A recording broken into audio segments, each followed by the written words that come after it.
Hoje nós vamos falar sobre fadiga.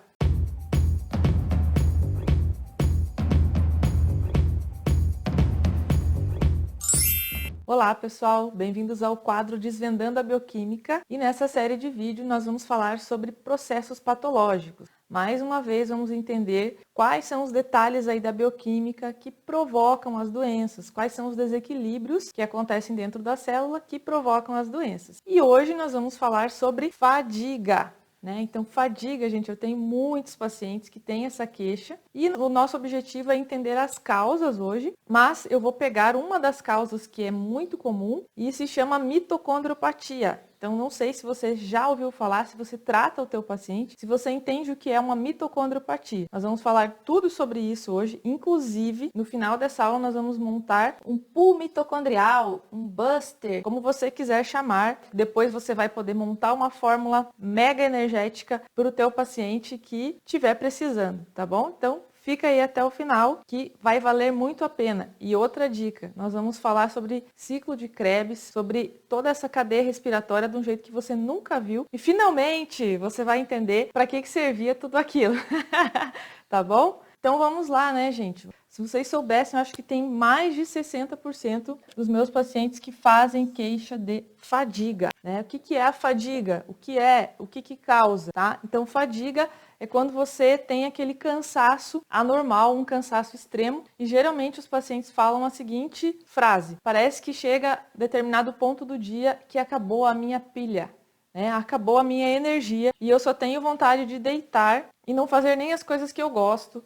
Tem outros sintomas junto que a gente pode ir entendendo o perfil desse paciente, né? Ele vai dizer, olha, eu tenho menos capacidade de fazer exercício, eu tenho dores musculares e fadiga muscular muito antes dos meus colegas. Eu acho que eu tenho uma diferença energética, eu vou na academia, tem pessoas da minha idade fazendo as coisas, eu não consigo fazer, eu tenho dores. Outra queixa, eu tenho um sono absurdo, à noite quando eu vou dormir eu acordo antes. Tudo isso vai levando a gente a observar que o nosso paciente apresenta o sintoma de fadiga. Então, fadiga não é uma doença em si, é um sintoma. E aí a primeira coisa que nós temos que fazer quando esse paciente tem fadiga é entender quais são as causas da fadiga, porque não é uma coisa só, gente. Então, mais uma vez, não vale aquele conceito assim, professora, eu estou esperando você colocar aqui uma fórmula ótima para a fadiga. Claro que eu vou passar os ativos para vocês, mas de uma das causas da fadiga, e você vai precisar investigar as causas da fadiga no teu paciente, tá?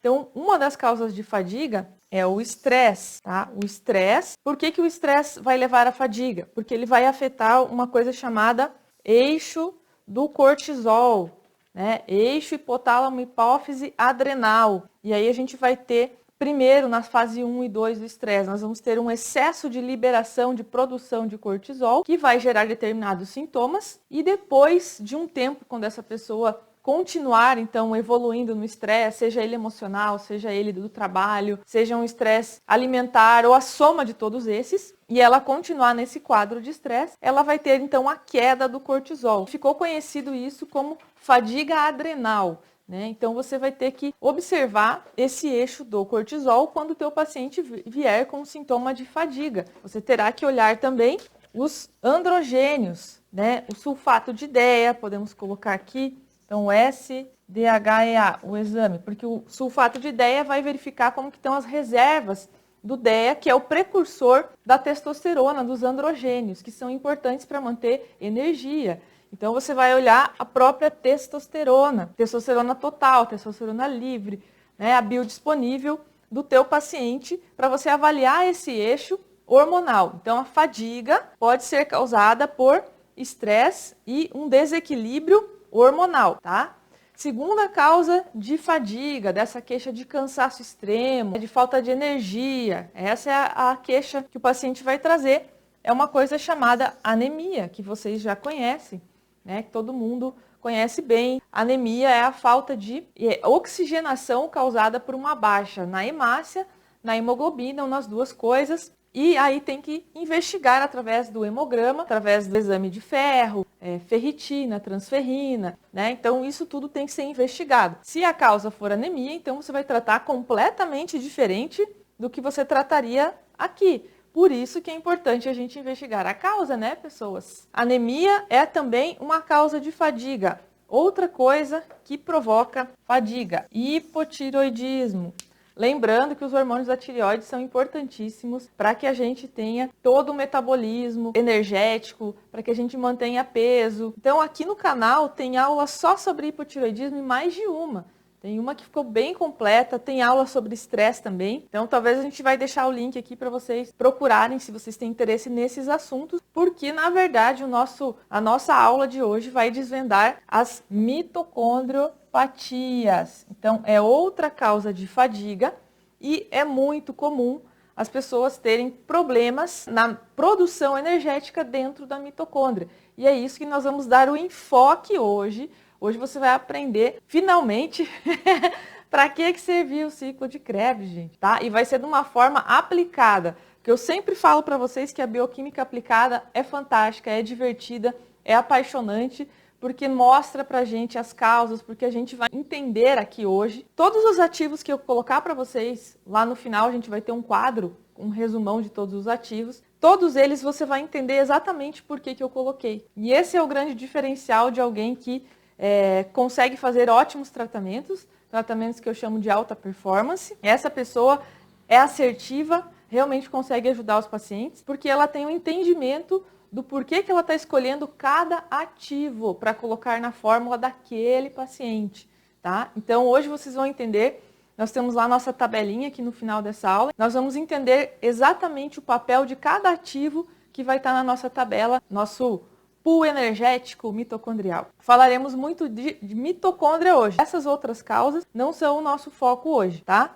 E um detalhe bem interessante, gente, na questão de composição corporal, só para dar um estímulo aí para quem está querendo começar o novo ano ou colocando metas no papel para ganhar mais massa muscular e perder a massa gorda, né? Então, olha só, a célula muscular possui aproximadamente 2.000 mitocôndrias. Então, você imagina o tanto de energia que é produzido nessa célula, né? O quanto você produz de energia na célula muscular em relação aqui ao adipócito ou a célula de gordura. Então a célula de gordura tem apenas 40 mitocôndrias. E para quem não lembra da palavra mitocôndria, porque todo mundo já estudou em algum momento, né, gente? Até os pacientes que estão assistindo, ou você que não é da área da saúde, estudou que a mitocôndria é a organela da célula que produz energia, o famoso ATP, tá? Então aqui, ó.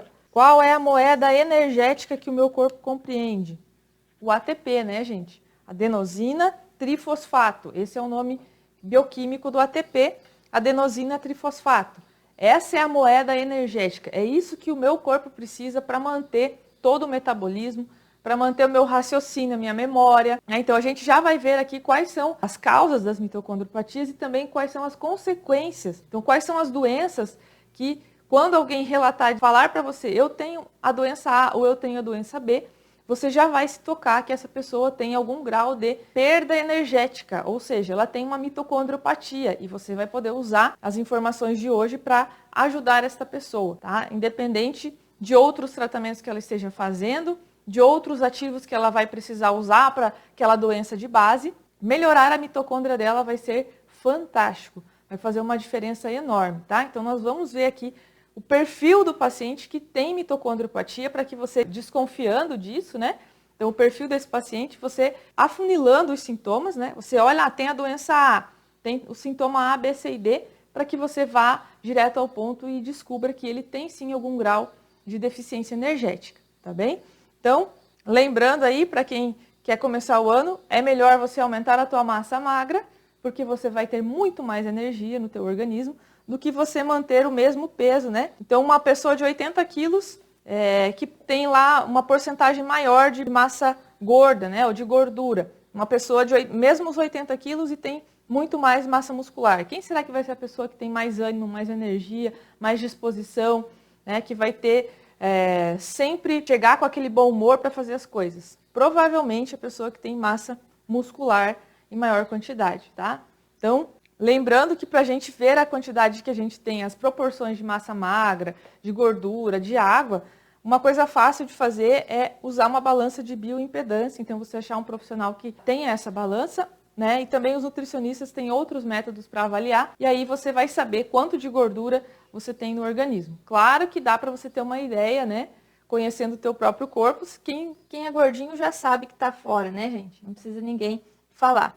Então, a molécula energética é o ATP. Então, tudo que a gente come, a glicose que você ingere, os ácidos graxos, né? Da onde eu vou tirar a glicose? Meu corpo entende a moeda glicose com mais facilidade para transformar em ATP. Então, quando você tiver ácidos graxos, glicose e proteínas, o teu corpo sempre vai preferir pegar a glicose, ou seja, os carboidratos. Por isso que é interessante a gente reduzir o consumo de carboidrato, porque o nosso corpo tem a capacidade de fazer energia com a gordura e fazer energia com proteína. Então, né, gente, como eu sempre falo para vocês, se você ficar comendo muito carboidrato, como que o teu organismo vai pegar aquela gordura para transformar em energia? Ele vai ter uma preferência por ficar usando a energia dos carboidratos, que é mais fácil bioquimicamente lidar com ela. Então, primeira coisa, entender que a gente tem o ATP como moeda energética. E aí, o que é a mitocondriopatia, então, que os nossos pacientes apresentam? Alguns deles, ou a maioria, que faz a queixa da fadiga, pode ter... Ah, mas ele pode ter mais de uma causa, professora? Pode ter lá o eixo do estresse comprometido, aí você vai avaliar, ele está com uma certa anemia, e você também entende que... por uma série de fatores que a gente vai falar agora, tá? A gente vai ver as causas da mitocondriopatia, ele se encaixa em alguma dessas causas de mitocondriopatia também. Será que é possível acontecer isso? Infelizmente sim, gente. E eu tenho mais de um paciente assim, que a gente olha e fala, por onde começamos, tá? Mas a boa notícia é que dá pra gente ir melhorando todo o organismo do nosso paciente, quando a gente sabe as causas, quando a gente consegue fazer educação em saúde para que ele mude o estilo de vida. Então, se você é um paciente ou se você é um profissional de saúde que tem fadiga ou atende os pacientes com fadiga, você tem que saber que ele tem um estilo de vida que não é ideal para ter essa fadiga. Então, junto ao tratamento, você vai fazer educação em saúde, sim, vai falar sobre alimentação, sim, sobre todos aqueles pilares que eu sempre reforço aqui no canal para vocês, sim. Não adianta você pegar um paciente desses, com todos esses comprometimentos e simplesmente colocar um monte de ativos, que ele vai precisar, infelizmente, de bastante coisa, se ele tiver com tudo isso alterado, que eu acabei de dizer para você. Ele vai precisar de muitos ativos, aí você vai lá, vai fazer um esforço enorme, montar uma fórmula maravilhosa, e a pessoa continua fazendo todos os hábitos de vida ruins que levaram ela para a fadiga. Vai ser tirar a água do barco furado, como eu falo para vocês. Então, o sucesso do tratamento, o sucesso completo, depende da gente, do nosso conhecimento, que é o que a gente vai falar hoje aqui, de observar, de perceber as falhas, os problemas do paciente para ajudar o paciente, mas vai depender muito dele entender qual é a parte dele. E a parte dele é muito importante no processo, tá bom? Causas, né? O que é a mitocondriopatia e quais são as suas causas. Então, na teoria, a mitocôndria, né? O conceito de mitocondriopatia é uma disfunção, deficiência ou déficit na produção de ATP. Tá? Então, eu tenho uma redução. Lembram lá que ao final, a gente tinha 3 etapas, né, da respiração celular. Eu sei que vocês adoram isso, né, gente? Glicólise, o ciclo de Krebs e a fosforilação oxidativa ou cadeia respiratória. Ao final desse processo, cada molécula de glicose fornecia para a gente 38 ATPs, tá? Em média. E o que pode estar acontecendo aqui na mitocondriopatia? A pessoa, ao invés de terminar esse processo com 38 ATPs, pode estar terminando com 37, com 36. Então, imagina na soma de todos os processos energéticos da célula, quanto vai ser de déficit no final do dia, né? Estou perdendo um aqui, outro ali, mais um ali. Ao final, quanto ATP a menos eu estarei produzindo e o quanto isso vai afetar o meu organismo. Tá? Então, que seja uma molécula menos produzida por ciclo, vamos dizer assim, já vai dar no final do dia, no final dos processos bioquímicos do teu organismo, com certeza vai dar uma diferença enorme e pode começar a comprometer órgãos e sistemas, que é o que a gente vai ver aqui, quais são as doenças que estão relacionadas com mitocondriopatia, tá? Então vamos lá aos exames. Existem exames para avaliar especificamente mitocondriopatia, gente? Não existe um exame específico. Inclusive, o que eu recomendo para vocês? Que vocês eliminem as outras causas de fadiga. Então, o que eu tenho que fazer? A mitocondriopatia, geralmente, como ela não tem um exame específico para ela e tudo mais, o que a gente vai fazer? A gente vai fazer a análise daquelas outras causas que eu citei no começo da aula, para que vocês possam então olhar e dizer, bom, isso aqui não é, a tireoide não é, e sobrou a mitocondriopatia. Ou ainda fazer um bom rastreio metabólico, perguntas, anamnese, questionário, para que você entenda, né, sabendo aqui quais são as causas, que eu vou mostrar agora para vocês, se aquele paciente se enquadrou em alguma dessas causas. Então, mesmo que ele tenha, e aqui fica a observação importante, mesmo que ele tenha algum dos outros fatores que você descobriu, anemia e tudo mais, nada impede que você coloque ativos que contribuam com a mitocôndria dele também, tá? E aí você faz um tratamento bem completo, ok? Não é obrigado você usar todos os ativos que eu vou mostrar hoje, eu vou mostrar muita coisa legal no final dessa aula, mas você não é obrigado a passar todos os pacientes vão precisar de todos aqueles ativos. Não, você precisa avaliar cada paciente. Cada doença, gente, que tem mitocondriopatia na sua base, você pode ter fórmulas ou ativos que deram melhores resultados para aquela doença, tá? Um exemplo, fibromialgia, outra mitocondriopatia que a gente vai ver aqui, insuficiência cardíaca congestiva, né, que é uma doença aí grave do coração, doenças neurodegenerativas, como Parkinson e Alzheimer, todas têm mitocondriopatia como causa.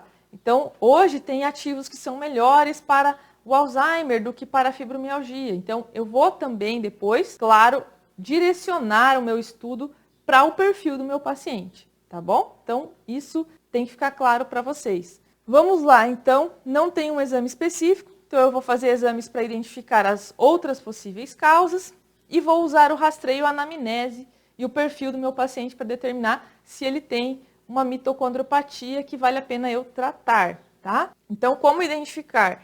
Vamos olhar as causas de mitocondriopatia. Causa número 1, olha só, presta atenção no que eu vou ler aqui. Espessamento das paredes capilares. Capilar é aquele vaso sanguíneo bem pequenininho, lembram? Tornando mais difícil a passagem do oxigênio através desse capilar em direção, né, saindo do sangue em direção ao músculo, por exemplo, tá? Em direção ao músculo.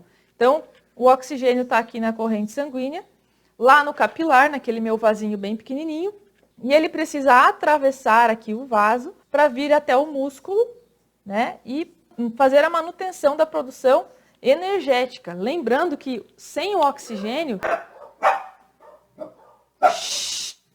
não é para participar da aula. Sem o oxigênio, o que acontece? A gente não vai ter a fosforilação oxidativa, tá bom, gente? Então, sem o oxigênio, a gente não tem também o ciclo de Krebs. A gente vai ficar dependendo só da glicólise ali, que é né, falando desse processo principal, essas reações que nós vamos estudar hoje, só vai funcionar a glicólise. Vocês vão ver que o número de ATPs que ela gera de saldo é muito baixo, é 2. Então, eu tenho um saldo de 2, né? Porque eu tenho 4 ATPs sendo produzidos na glicólise, mas eu consumi 2 para iniciar o processo. Então, o meu saldo vai ser de 2, enquanto que todo o processo, né, até chegar à cadeia respiratória, iria me gerar 38, tá? Então, eu preciso de uma boa oxigenação, porque é o oxigênio que move as coisas dentro do ciclo de Krebs e dentro da cadeia respiratória. Então, se eu não estou oxigenando bem, eu posso estar lentificando os processos de produção de ATP que dependem dele, tá bem? Então, primeira coisa que você vai pensar aqui, vamos trazer então agora a bioquímica para a nossa doença. Quais são as doenças, fica aí a pergunta, que provocam espessamento da membrana do capilar? Quais são? Vão falando aí para mim. Diabetes, tem oxidação de glicose aqui, uma das principais doenças que destrói capilar, né, gente? Microcirculação, diabetes. Então, o que você já pode presumir? Todo paciente teu que for diabético ou tiver resistência à insulina pode estar tendo problemas na microcirculação e vai depender de um aporte maior aí de ativos para a produção energética. Vai tratar mitocondriopatia, sim, nos pacientes diabéticos. Claro que junto com esse pensamento eu posso também ter o pensamento de melhorar a minha microcirculação. Então, coloca uma observação aí, melhorar microcirculação. De quem? De pacientes diabéticos, de pacientes que tenham problemas como hipertensão né? A hipertensão também pode causar lesão no endotélio vascular, inclusive dos meus microvasos. Então, o paciente que tem hipertensão pode estar provocando lesões aqui e no futuro, né, se continuar provocando essas lesões, terá uma mitocondriopatia, terá um problema para produzir energia, tá bem? Então, vejam o nosso perfil aqui de pacientes. Causa número 1, problemas no endotélio vascular, vamos dizer assim, principalmente dos nossos microvasos aí, tá? Segunda causa de mitocondriopatia, aquela por defeitos na mitocôndria, defeitos ali nos processos, problemas de polimorfismo genético, problemas genéticos. Esse é o caso de maior dificuldade e geralmente a criança e o adolescente que tem isso, então já na infância,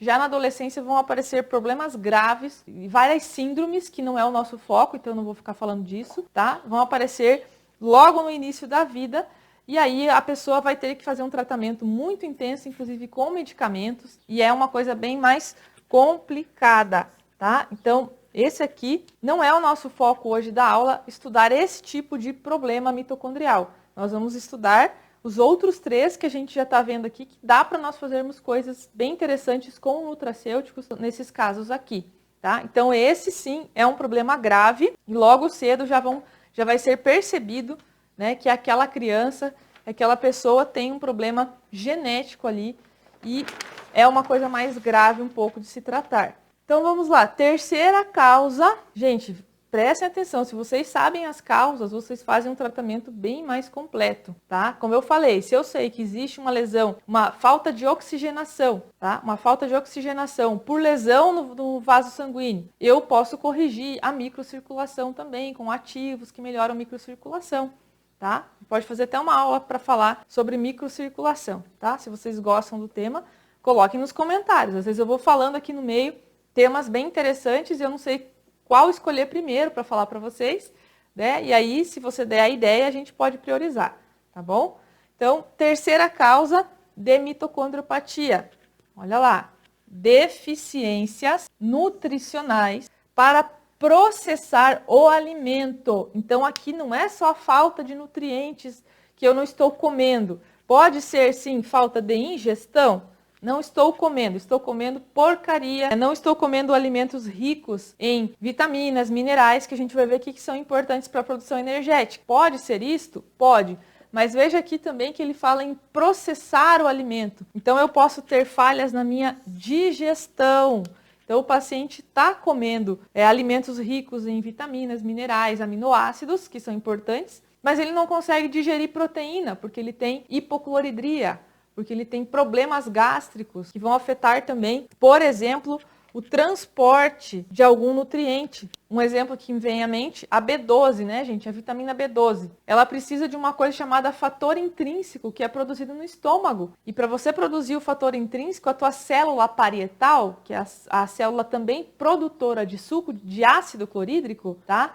Precisa estar íntegra, não pode estar inflamada. E tem uma coisa chamada gastrite, que já demonstra que existe uma inflamação no estômago do teu paciente. Então, se ele vem lá e fala assim, olha, eu tenho gastrite crônica, ou eu fiz uma endoscopia e eu estou com algum tipo de gastrite, você já sabe que a célula parietal, né, não vai estar funcionando bem e a digestão do teu paciente pode estar comprometida, né? E aí você vai entender que esse estômago pode não estar produzindo a quantidade de suco digestivo, de ácido clorídrico, necessária para uma boa digestão. Inclusive, também tem uma aula aqui no canal chamada hipocloridria. Se você não viu essa aula, eu recomendo que você veja, tá? Porque você vai ajudar muita gente entendendo o que é hipocloridria e como tratar. É uma aula, inclusive, mais antiga minha, né?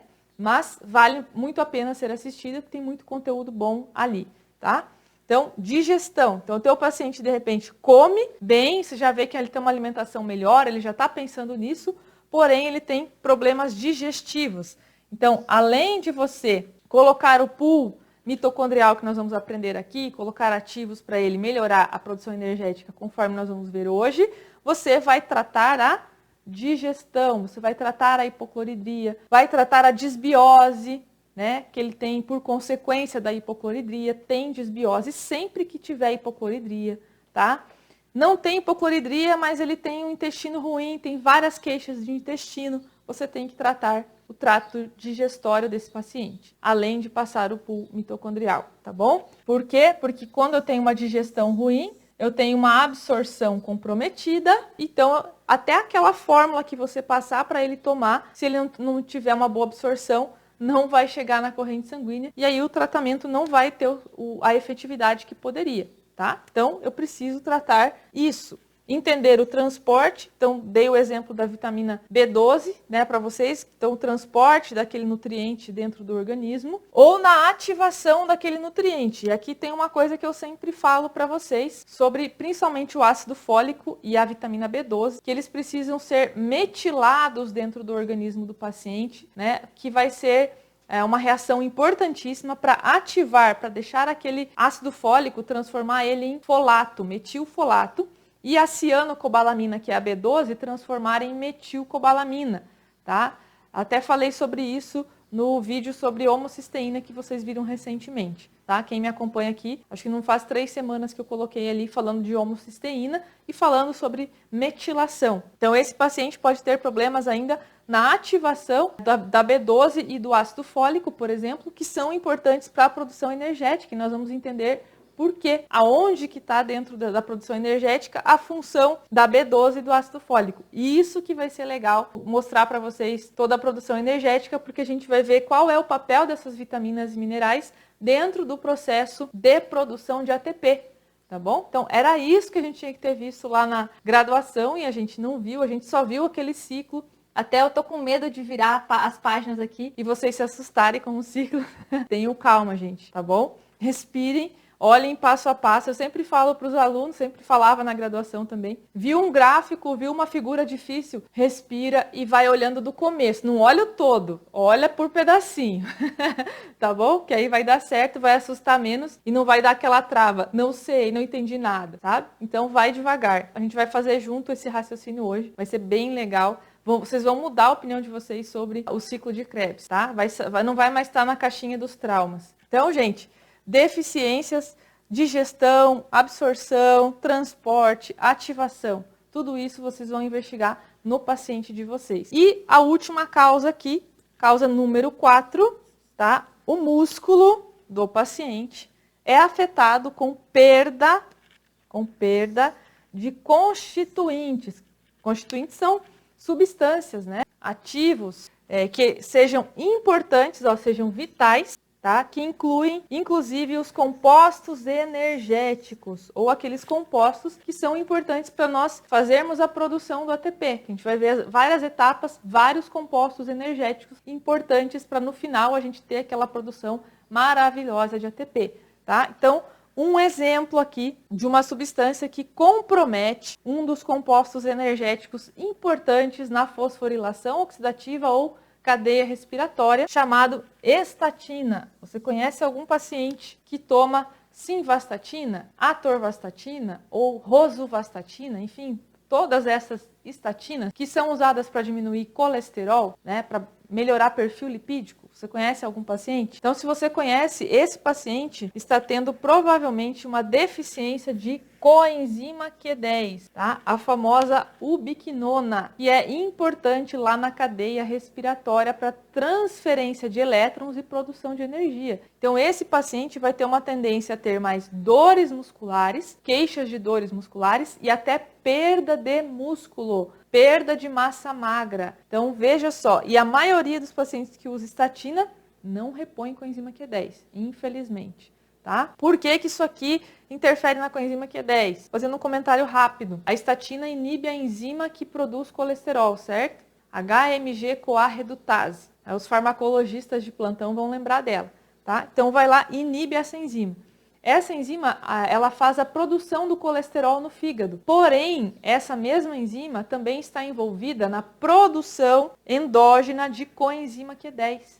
Então, coenzima Q10 eu posso adquirir da alimentação, posso comer alimentos que têm coenzima Q10, mas o meu organismo também faz uma síntese muito grande de coenzima Q10 devido à importância dela na produção energética. Então, você vai estar usando estatina e comprometendo a tua produção de coenzima Q10, tá? Outro exemplo de coisas que podem afetar, então, esses constituintes da nossa célula, essas substâncias energéticas, é, por exemplo, a presença de estresse oxidativo. Quantas vezes, gente, eu já falei de estresse oxidativo, praticamente toda a aula, né? Eu falo para vocês de estresse oxidativo, tá? Por quê?